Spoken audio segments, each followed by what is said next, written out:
özünə yalan danışdığını daxilən bilə-bilə o yalana inanmağa davam etmək. Bu his sənə tanış gəlir.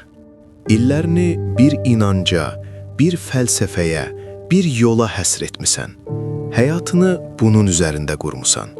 Amma bir gün elə bir faktla üzləşirsən ki, bütün bildiklərin darmadağın olur. Məntiqin sənə bu səhvdir deyir. Amma beynin dəhşətli bir qorxuya düşür.